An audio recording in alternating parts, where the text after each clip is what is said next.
Greetings, YouTube. I want you to imagine for a minute that you are the head of a small religious body, say 500 people, and you need to preach to this body, and you need to get money from this body. So, how are you going to go about doing this? Well, over the course of your career, you've discovered that one of the best ways of getting people to donate is to engage their sense of righteous indignation, to really get that fire and brimstone movement going right through that congregation, and then it flows from their wallets into yours. So, what are you going to preach about? Well, obviously, the most logical thing to preach about in this particular context are sins. However, that can be a touchy subject. If you bring up a sin that, say, someone from the congregation themselves may have engaged in, they're going to feel guilty. And guilty people don't really donate a lot of money. So that takes, say, lying and cheating and adultery, gambling, tobacco, alcohol, illegal drugs. You get the point. It takes a whole lot of the conventional sins off the books as far as generating capital is concerned.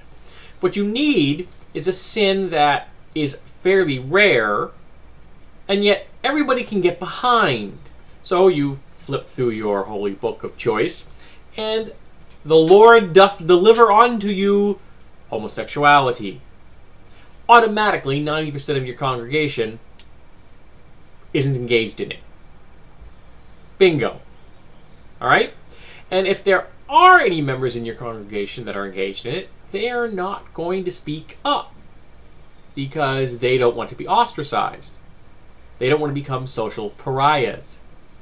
And if any of those are minors, well, they're going to be quiet as well because they don't want to have their families and friends hate them.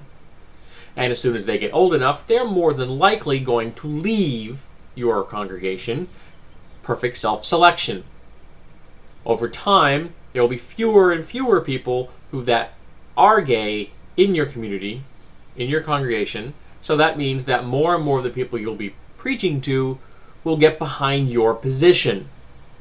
It is, in fact, the perfect sin. Now, why do I bring this up?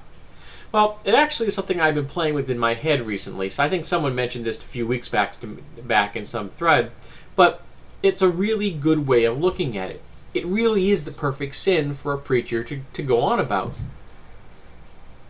Almost no one in his congregation is going to be participating in it. It's guilt-free as far as they're concerned.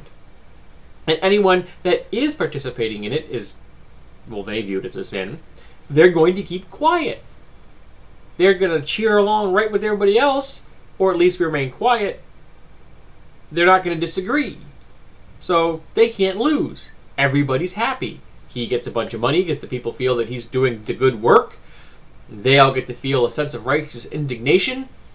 It's a win-win as far as he's concerned. Of course, out here in the real world, it perpetuates discrimination and bigotry against the gay community. But that isn't a big issue for many religious organizations out there.